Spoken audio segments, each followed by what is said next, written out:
Andrew Gaiziunas, and we're coming to you from London Tech Week, where we have a number of events in blockchain and fintech disruption space. So let's go take a look and see what the market's talking about. Of Turbadium flew all the way from the other side of the pond to London here and talk about the new model of real estate investment and finance. All right. So if you've been following the blockchain space to any detail, you've probably heard the word tokenization. If you're really following it, it's starting to segue into security tokens versus utility tokens and all kinds of different tokens. I'm going to try to demystify a little bit of what tokenization is, how it's applicable, and through the lens of a very specific use case, which in our case was going to be about liquidity. Oh, and the fonts are all up. And the graphics are all not. All right, we'll go to this here. So from the context of bringing liquidity to illiquid assets, that's what we're going to talk about tokenization in that lens. Now, there's a lot of other reasons why you'd want to tokenize assets, but that's when we're going to focus it through. And that is, right now, real estate, commercial residential real estate is not very liquid, right? So it's not money, and tokenization allows you to actually turn those assets literally into money.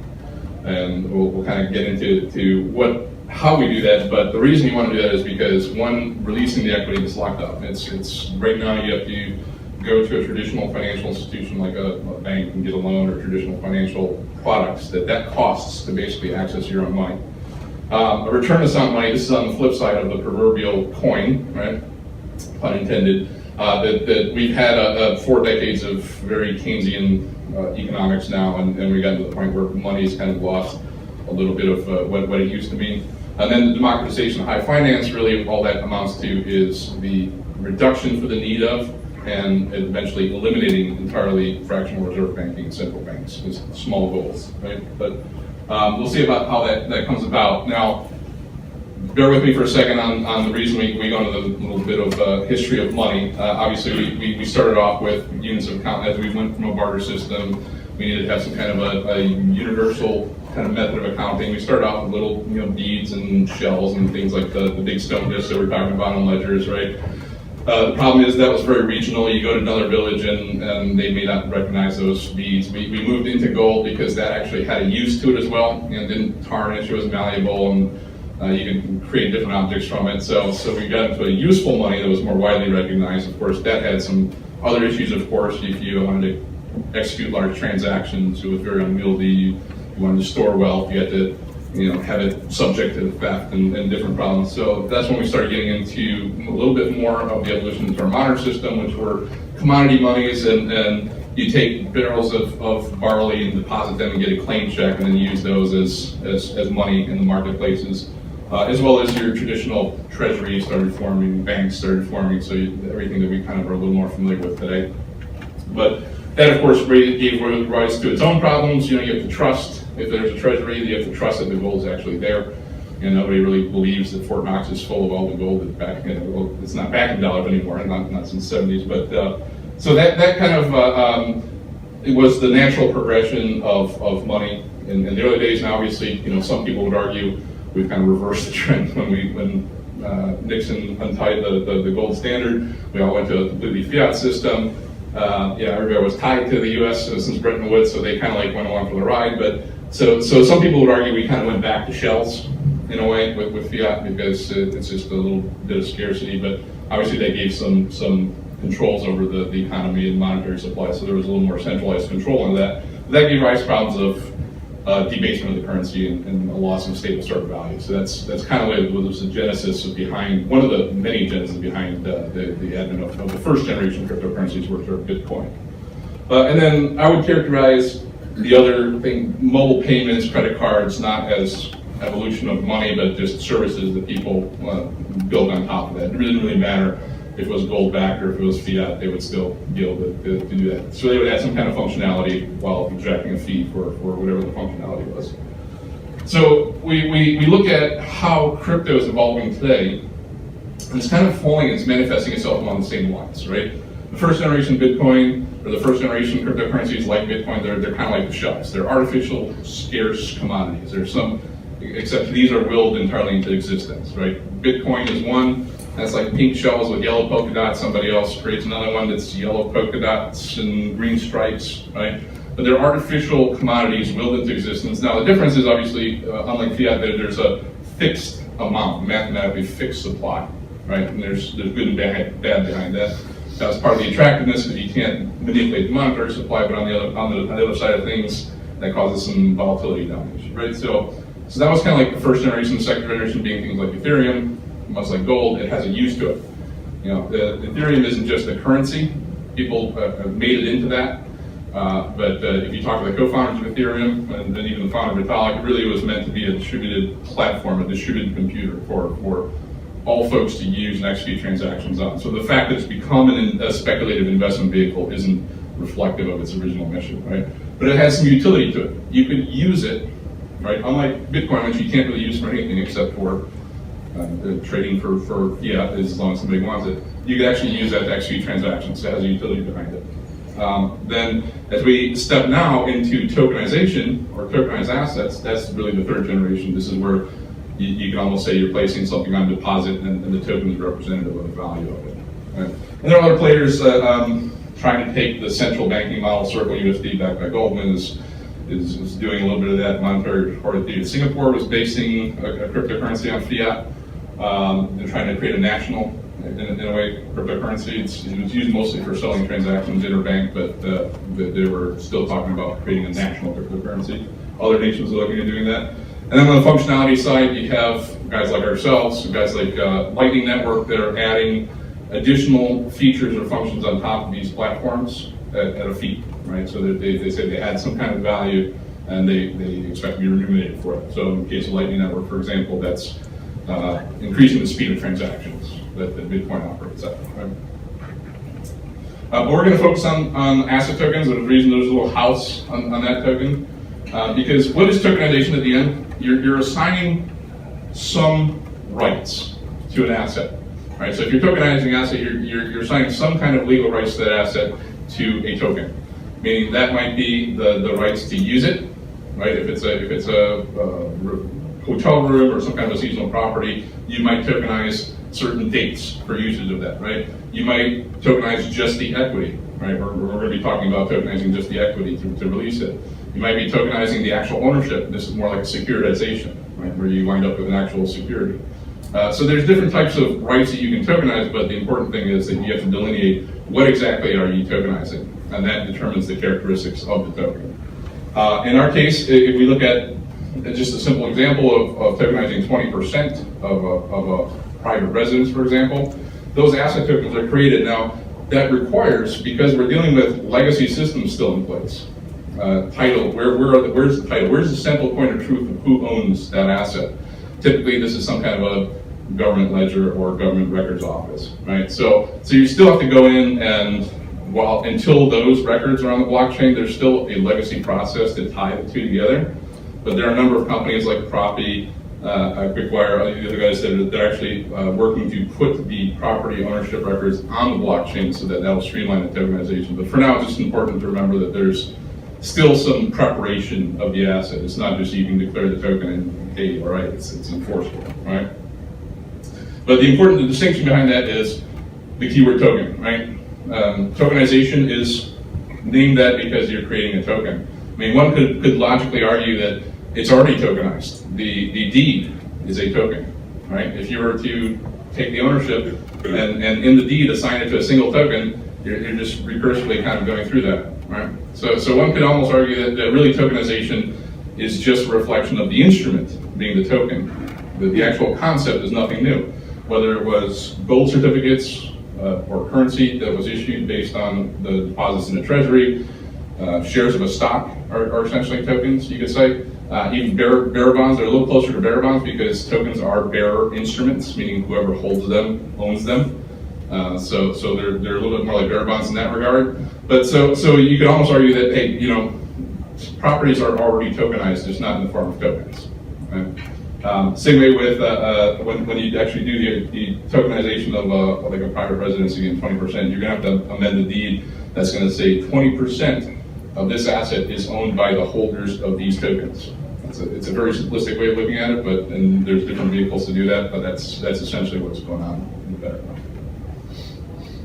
now. So the actual tokenization methods, how can you actually tokenize?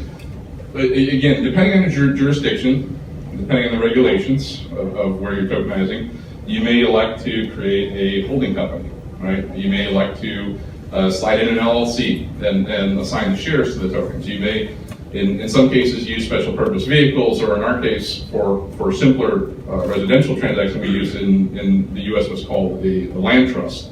And the reason we use the land trust is it's got a number of characteristics that work in the liquidity model, which meaning it's not a sale, you're not actually selling the asset, you're just accessing the equity, so you don't incur capital gains taxes and different financial penalties for selling it. So it's not actually a transfer of the sale. And it's not tied to a specific valuation, you're apportioning a percentage of the asset. So you're saying I'm tokenizing 20%, not $200,000. Because we just want to access the equity, and we don't want to lose or change the appreciation of the asset. This is just a means to access it the same you would with a loan, right?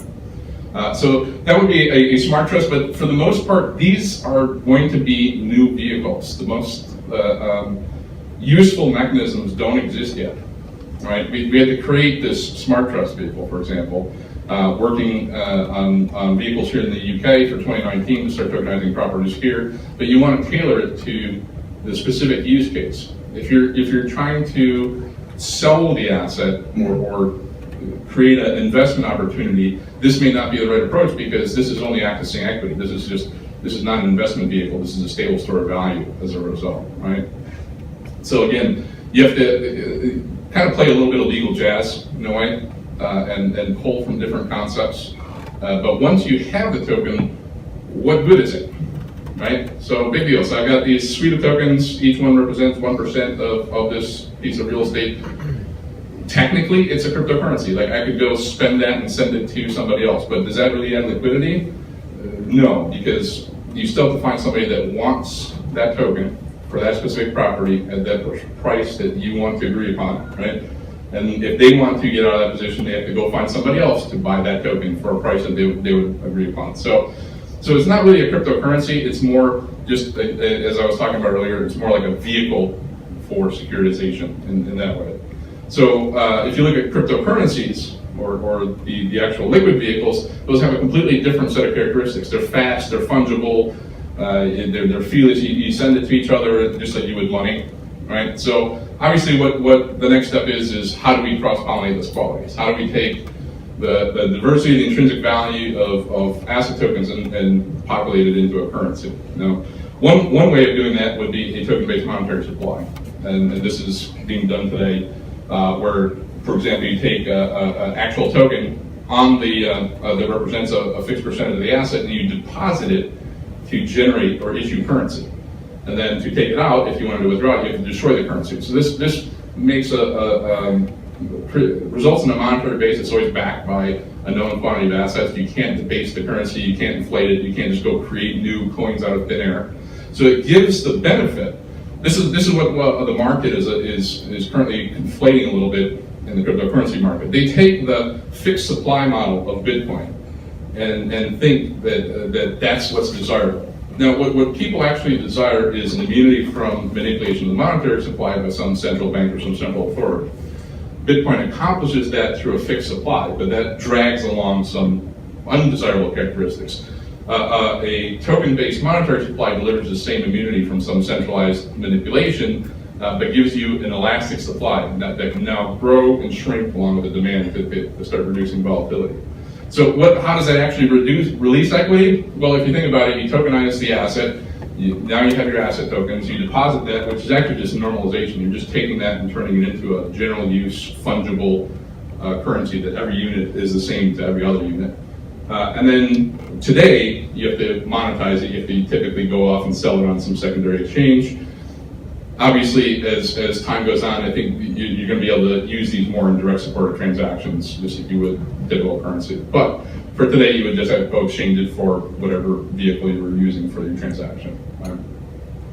Difference being, obviously, this is not a loan, right? You deposited the token, and there are no payment schedules, there's no interest charges. You've basically cashed in on a portion of the equity at today's fair market valuation plus, I don't want to get into all the details, plus usually typically a 20 to 25% premium that's based on liquidity and different holders in different markets that are holding on just for a stable store of value. But so it's a way to access that equity without all the costs that come along with it. For the actual, now you hear about this saying, well, if I'm getting such a good deal, I get to access my equity and there's no cost to it, there's got to be some kind of a drawback somewhere else in the line. Like where are we extracting that value? Well, this is not, this kind of model for releasing equity doesn't result in an investment vehicle. This results in a wealth preservation vehicle, a stable store of value, money that means something that doesn't get debased by some kind of a central bank, right? So you have folks in hyperinflationary regions, and we just talked a little bit about China and all the real estate investment going on overseas. They're trying to park their money in some places, so that, and they're already willing to pay a premium. As Ray had talked about, there's already premiums not only in the cost of the transaction, there's also premiums that individual nations are now putting on. Like in Canada, they're putting a 20% tariff or tax on foreign investment real estate because they're buying, the Chinese investors are buying up all the real estate in prime areas, right? And it's causing a price spike for the locals. So, and they're still willing to do it even despite that additional premium. It shows you the demand for a stable store of value, somewhere to park the money and just maintain its value is desired, right? The way that both sides win in the equation is that we're with distributed ledgers and blockchains, you're closing what's called the trust gap. Why do we have these intermediaries like fractional reserve banks, right? That's because the individual asset owners can't trust the guy in Somaliland that just sold their camel and they want to, put $75 into a property somewhere to maintain stability. They can't trust that, so they use intermediaries like banks and central banks to work with that. So with distributed ledgers, you're closing that trust gap and you're removing those high cost, low value intermediaries. And with the resulting transaction, basically because you're putting all the parties directly in contact with each other and directly working with each other, the benefits kind of like go to both sides. So it's not a zero-sum game like many other changes in models. There's actually a benefit to both parties, and this is why you see both the currency holders and the asset owners coming out ahead in this situation. And you're going to be hearing a lot about tokenizing the world, and especially if you follow crypto Twitter at all and the different personalities that are on there. They're all saying, oh, we're going to tokenize everything. And literally, many things can be tokenized. I mean, we're talking about tokenizing supply chain inventories. There are other companies doing that. There's some doing mineral deposits, proven reserves of oil in the ground. There's a lot of different things being tokenized. And again, this example would be on releasing equity. If you're looking at creating investment vehicles or tokenizing REITs or different forms of real estate transactions, that's also possible. Again, it's through the means of how you tokenize. And there are different vehicles and different ways you can do that. Okay. We're doing Q&A? Or are we leaving that for? We can take one question for now. Hi, thank you very much. I just have a question because the whole thing is still pretty abstract for me. So let's assume I own a house. I wish, but let's assume. How do I tokenize it? Like, what would I have to do? So again, depending on the use case, if you're following this just to get the access to the equity from it, and it was in the U.S., most likely you would use a smart land trust. I find this online, or do I just like? No, you use a tokenization agent, either ourselves or somebody that's in this business, like a title company or a real estate agent. So title companies are starting to do this as well. They see that their business model is going to be shutting down, so they're starting to move more towards tokenization. So it would be a subject matter expert, and they would engage an intermediary because today we're still working with legacy systems. They would have a trustee. That would probably be a third-party law firm. So the property, the title goes into the trust. The trust is treated as personal property because it's a special kind called a land trust. Now the tokens represent personal property, right? Now you do the currency deposit. In English common law, that's a bailment without a counterparty. So you're actually kind of like going to a pawnbroker, depositing a token. They kind of look at it, the system, the network automatically looks like and says, okay, well that's worth 12 turbo, and then it spits it out, right? And then if you want it back, you have to go to short 12 turbo. So I would have like a certificate, or would it just be like on the? Well, the title would say that 20% of this asset is to be managed exclusively on blockchain XYZ123, which is a unique fingerprint. And they're 10 to the 256 power, so as many as there are atoms in the universe, so you can't repeat them. Basically would say 20% of the asset is managed exclusively, and off-chain management of that is exclusively prohibited. So only can be managed on the blockchain in the form of tokens. There's other policing by the trustee, for example, to make sure that they don't double dip, they don't add new encumbrances to the property, that they don't, if they do liquidate it, that it's done in the arm's length fair market value transaction. So there's a bunch of little quality gates in there to enforce and police it. And without getting way too into the weeds, there's other reputational systems that are being baked in that enforce the quality of the tokens. And there's a whole slew of fourth generation cryptocurrency blockchain companies coming and developing services specifically to substantiate tokenization and to enforce quality. Where do you make your money off that transaction in that example? Yeah, I'm not here to pitch Turbadium, but I'm happy to answer that. No, in our case, we make it in the transaction fees going between asset tokens and the currency. 1.5% fees gets deducted from the proceeds in the cryptocurrency. So you deposit an asset token.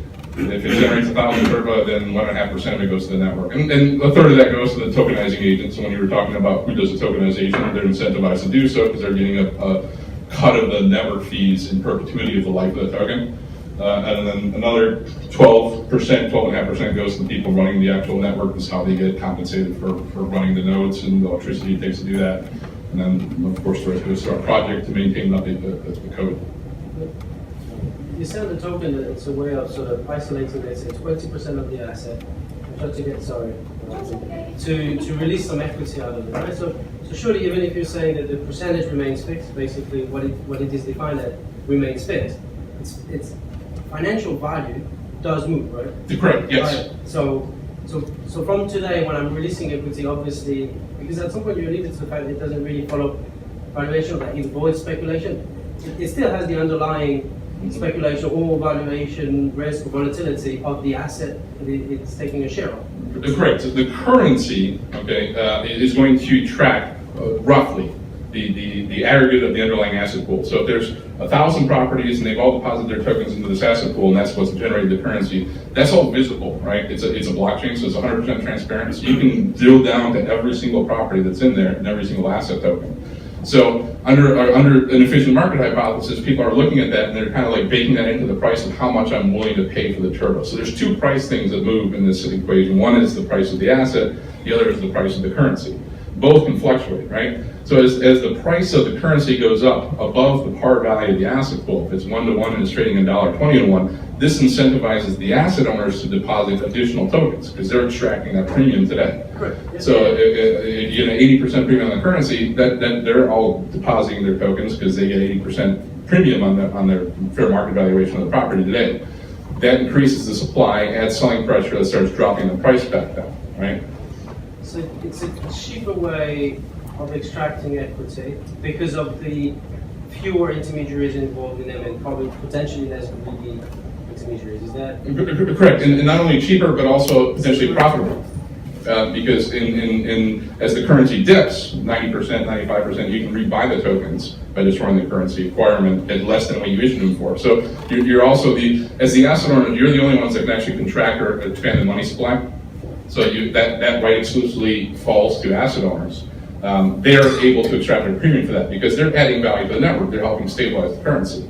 So they get rewarded for that in the term of being able to trade upon those fluctuations rather than just buying and selling the currency. Does that make sense? right? We will open the Q&A at the very end of our panel discussion. I know, Andrew, you will get a lot of questions. Okay, now let's welcome Ray back to the stage and our Paul and Neil. We haven't introduced Paul and Neil yet. Paul is director of our CBRE EMEA hotel brokerage team, and Neil is from Peyton Law, the partner. Okay, welcome everyone. So first of all, I have a question for you, Paul. You've heard all those amazing tools, platforms, they're doing all the real estate, brokerage, finance. So what do you see that how it's going to impact real estate brokers? So You need to press the button, the red. Got it. So one more. Sure. Hi everyone. Firstly, thanks very much, guys. I think it's been incredibly eye-opening for everyone. I know I tried to do my homework before, but I think I've probably learned just as much in these presentations as I walked in, and I've got a whole lot more questions as well. I think for us in the real estate transaction space, so for those that don't know, I work in the hotels team in brokerage. Blockchain has a huge potential to change the way we actually function in the transaction space. And I know Ray's presentation in particular talked through and used some language that I think is really relevant for us. A lot of what we do in brokerage is around verification. It's verifying correct information. And during due diligence, I would say half of what's done is just verifying that the information that's there is correct. The classic one, and the one if you look into this, the first area I think that we'll probably see blockchain make a big difference is in title, certificates of title. The record that I've seen for title searches in the due diligence process is 4. So we had a vendor, we had 2 purchasers who both did their own certificates of title searches, and then the bank. There was certificate of title insurance for that. There was a W&I, there were warranties within the SPA. All of that takes time and money. If we have a system where we have something which is verified to be absolutely factually correct, we don't have to go through that process. So we're going to reduce time and money. That can be extrapolated to the rest of the DD process as well. Financial DD, technical DD. If we can agree on a set of facts, which is what blockchain or distributed ledger enables us to do, we're going to reduce time, energy, and money in terms of the DD process, which is hugely exciting for us. I think the second area that we can expect to see some impact is through smart contracts. Smart contracts are not necessarily a new thing. They've been around for quite a while. We actually started using them in Australia about 8 or 9 years ago for the NDA process. You can sign electronically online and get access to the data. And for those that don't know, the really simple version, which I appreciated in terms of a smart contract, is a vending machine. There's no intermediary, you put the money in, you get the goods out. I appreciated that. I don't know if anyone else does, but and I think in our industry that'll be a big shift. I do think, however, there's some limitations to that. I think it partially assumes that there is a standardized version, and really the challenge with contracts for me, and obviously we've got some people here who probably have their own view on this, but the challenge is actually in the agreement in the first place, in that contract. And if we can somehow figure out a way to change that and come up with a more standardized process, then we'll see an improvement in the transaction process. But at the moment, while smart contracts will reduce some elements of that, I think it will be that standardization changes it. We already talked about movement of money. This is the third one. I think we see some challenges for that, particularly out of Asia and the Middle East. It takes time. There's some complications. And then I think obviously tokenization. Look, I'm not going to touch on this too much. We've got some experts here that can touch on that. But the increased liquidity, the increased access to capital is really exciting to me. The access to that retail capital. I know when I look in my bank account here in the UK and look at the interest that I'm earning on my savings for the level of risk, it's ridiculously low. It's below inflation. To be able to access commercial real estate markets where you have effectively, you can have an A-grade office building backed by or tenanted by a government entity, offering a 3.5–4% yield in London or higher in some other cities. If retail investors get access to that through either debt funding or equity funding, through tokenization or similar, I really think that we'd see a big boom of liquidity. So those are the 4 main areas that I'm seeing.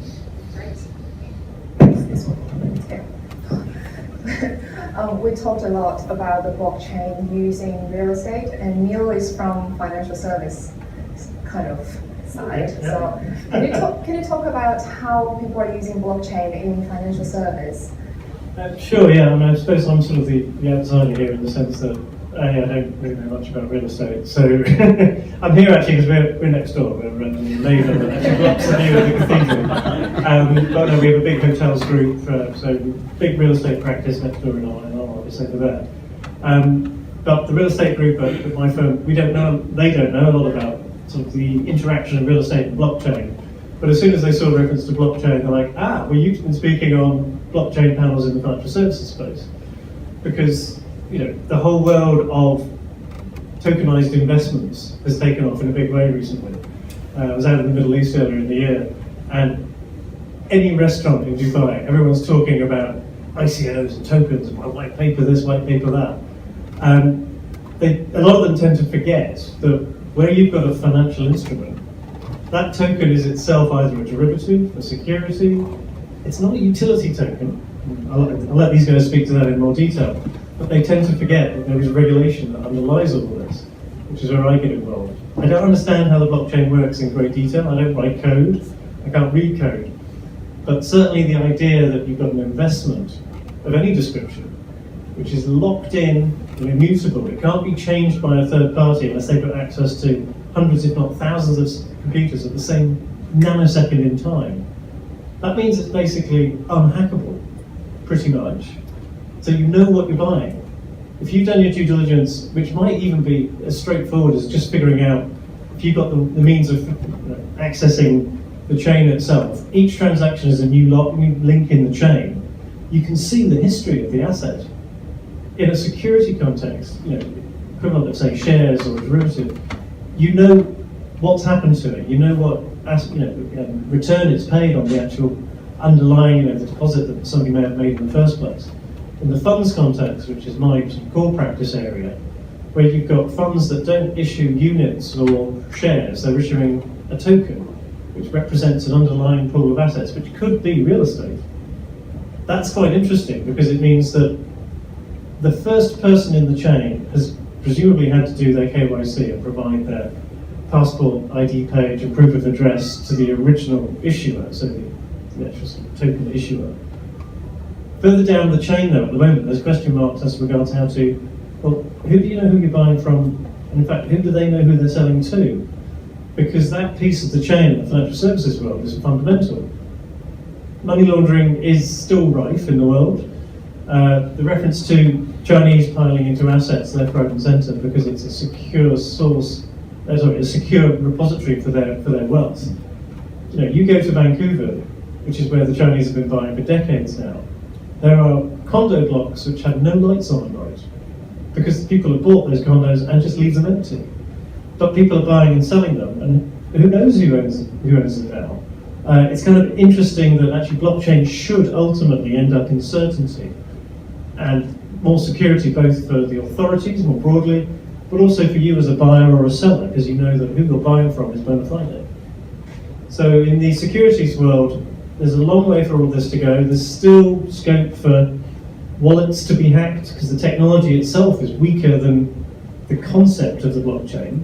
Obviously, yesterday's plunge in some of the cryptocurrency values was testament to that.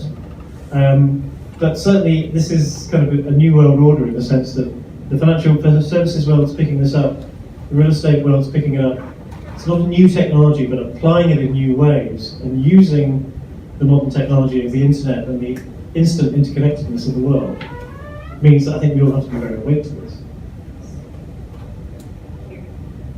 And also,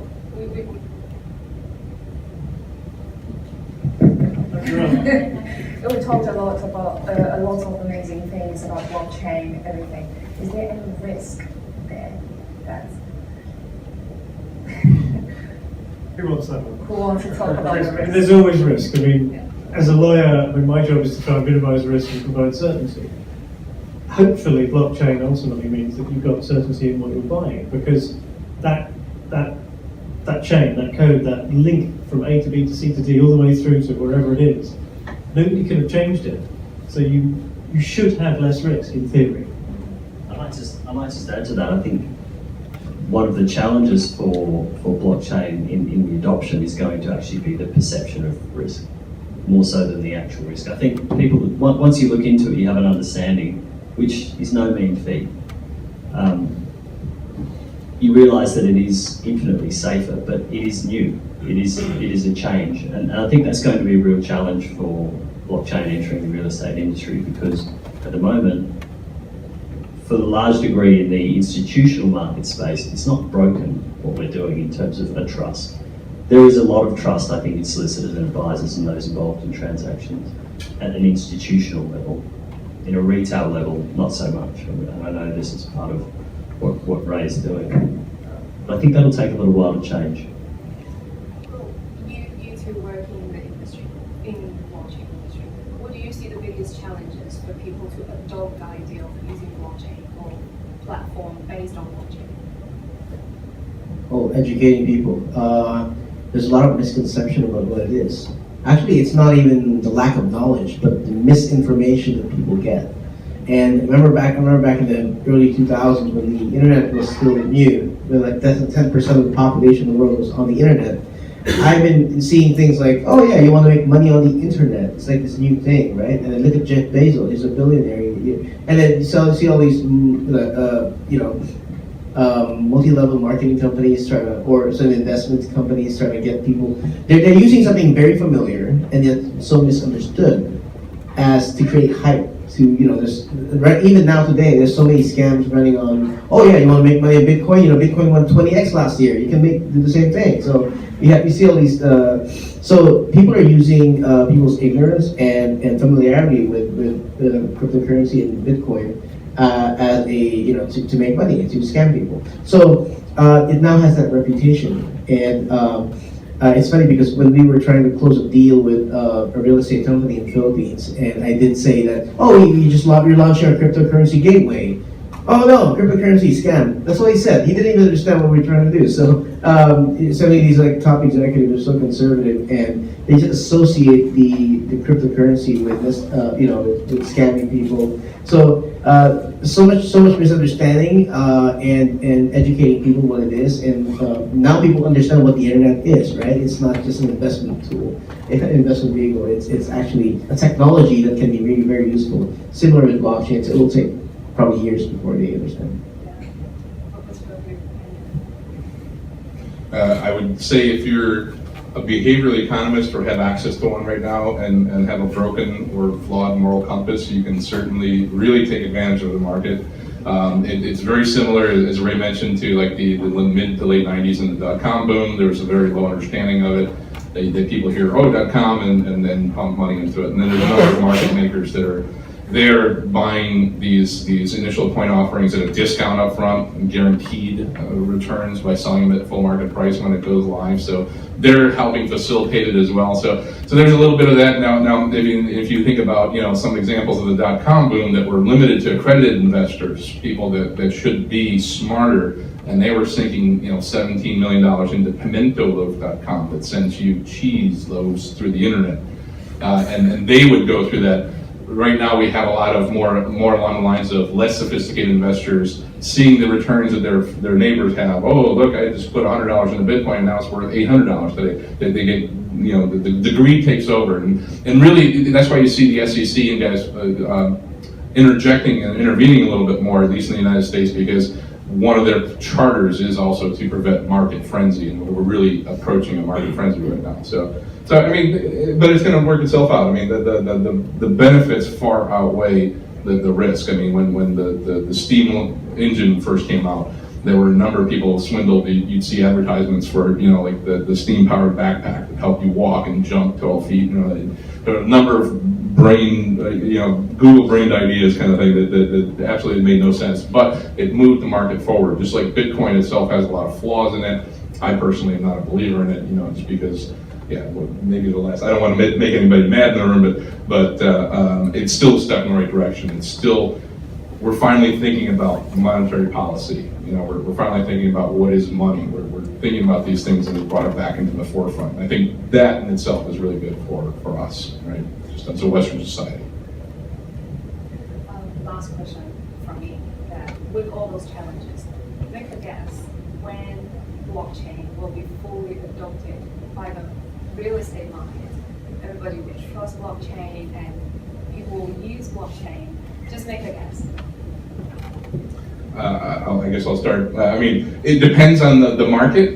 In established markets like the United States and more advanced nations, you already have a legacy system, these title systems you have to overcome, you have to tie. You can code all the smarts you want into a blockchain. The real world doesn't follow that computer code. It doesn't follow the same rules. So you still need some policing and some kind of a arbitration system to help enforce the on-chain behavior. So I think what's really exciting and what you're going to see, the rapid adoption are going to be in developing economies. So Latin America, South America has $4 trillion of dead capital sitting in properties that are not even registered anywhere on any system of record.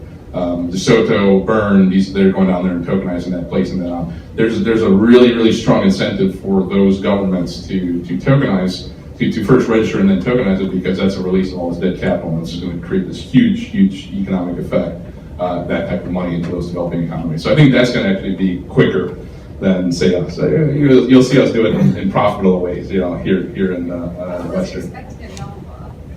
Oh, you're expecting that? Okay.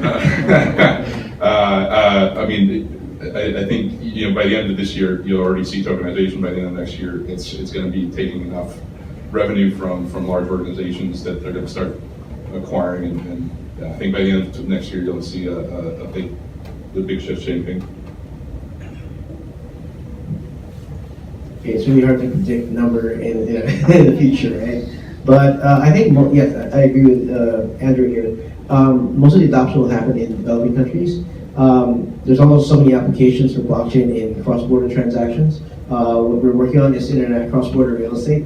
So I think that there's a lot of in the world today. There's really very little infrastructure to make these transactions easier. So blockchain is actually, I think, has a lot of potential applications. So cross-border real estate and emerging markets.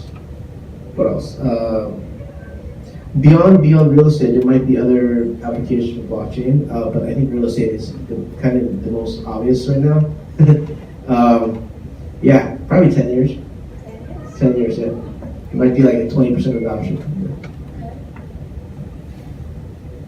Well, I guess I have to be the most conservative one, don't I? I've got a quote which I thought was interesting. Spam will be dead. Spam email will be dead in 2 years. Does anyone know who said that and when? Bill Gates, something like 2005? 2004, yeah. So if Bill can't guess what sort of changes we're going to see in technology markets, then I'm not sure that I'm in a very good position to do so. But I think, look, I think title seems to be the one that makes the most sense first. I know Sweden's Lantmäteriet, sorry to any Swedish people in the audience, that's terrible, which is their land titles office, is already doing some work on this. I think in Ghana they're planning on doing it as well, in Dubai. I think we'll see some trials going through, and hopefully those trials will be successful, because I want to cut out time in my DD processes. I'm probably going to go with Ray. I would say in the vicinity of 10 years for it to be fully infiltrated into the commercial real estate market. I'm not sure I could have. I can't really comment. I don't know enough about real estate. All right, cool. So we're going to take some questions from our audience. I know you guys have a lot of questions here. You see blockchain as a way of, the token as a way of bringing more liquidity, giving access to real estate assets or fractions of real estate assets to a wider population.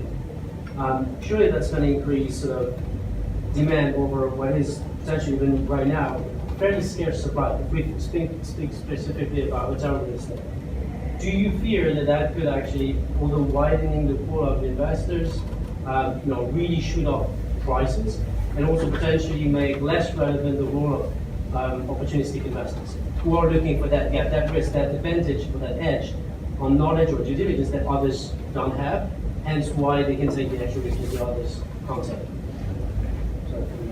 For me, I'll start off. Sorry.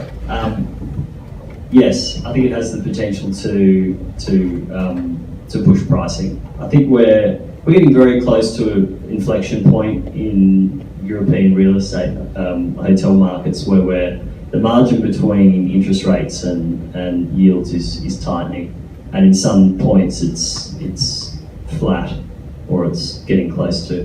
Below that, we tend to refer to them as trophy assets. But a trophy asset in the hotel market space is probably trading at around about a 3.5% yield. I would love to get 3.5% yield on my savings. If I could put $1,000 into something giving me, okay, hopefully I've got more than $1,000 in savings, but if I could put $1,000 into something getting 3% at the moment, with that sort of level of risk profile, I'd be thrilled.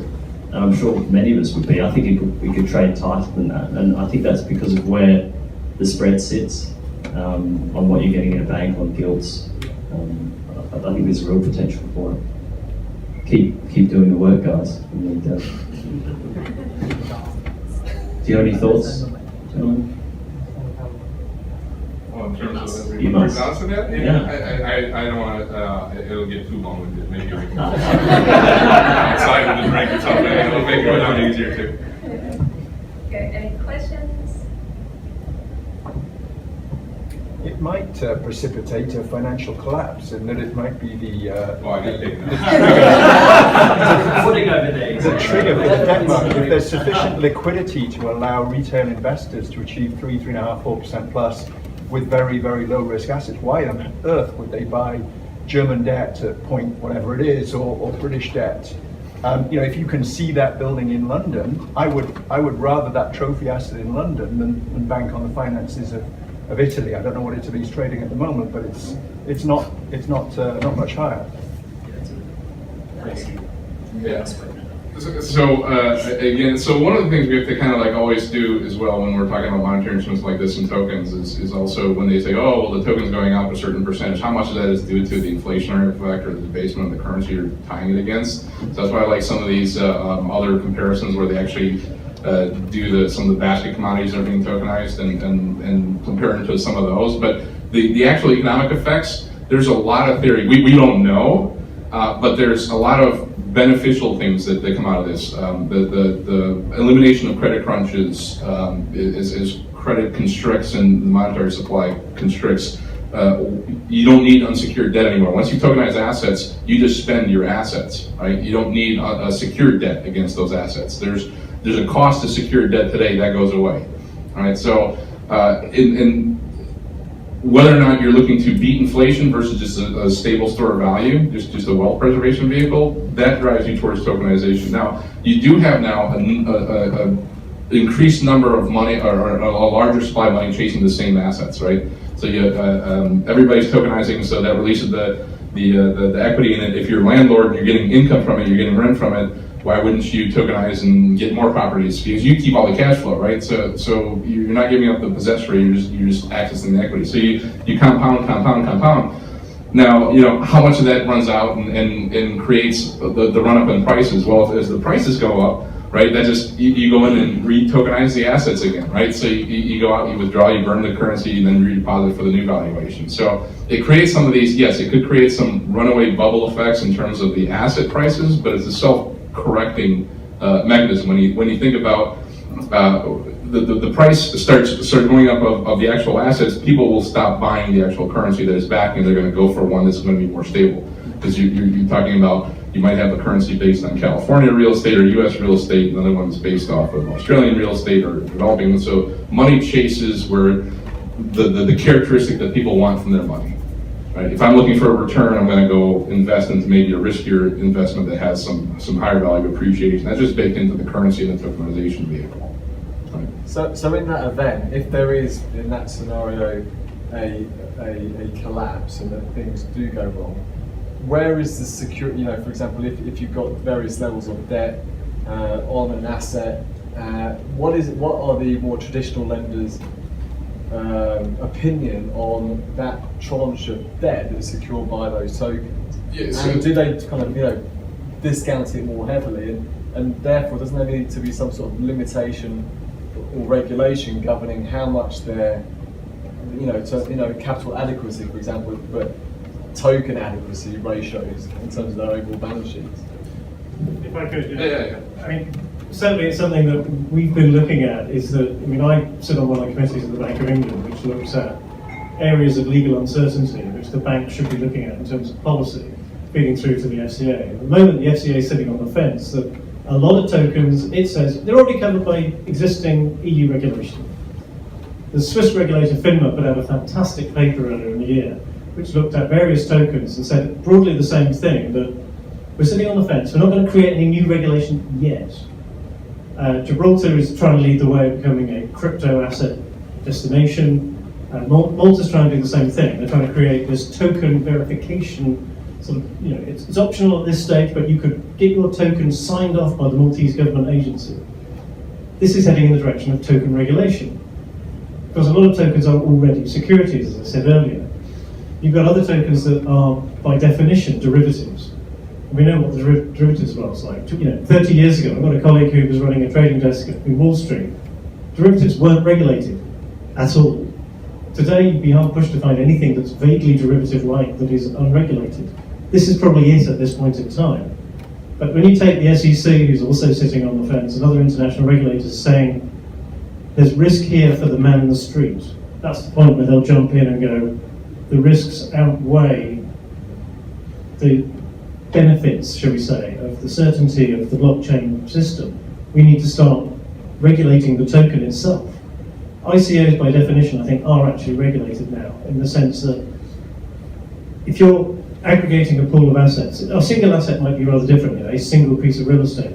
But if you've got a token that represents 20% of, let's say, 5 hotels, and the tokens then in some way can be split, which I know at this stage they couldn't, but imagine if they could, you end up with a collective investment scheme.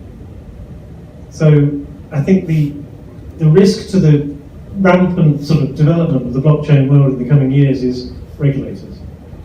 And the fact that if there is risk for the man in the street losing the shirt off his back, you think about all those folks who bought at 20,000 back in December and now it's worth, what, 6.5? Has it fallen again today? I didn't check. But point is that regulators are watching this very closely. That's also why it's quite concerning to hear that the developing economies are probably the ones that first kind of try to adopt this, and yeah.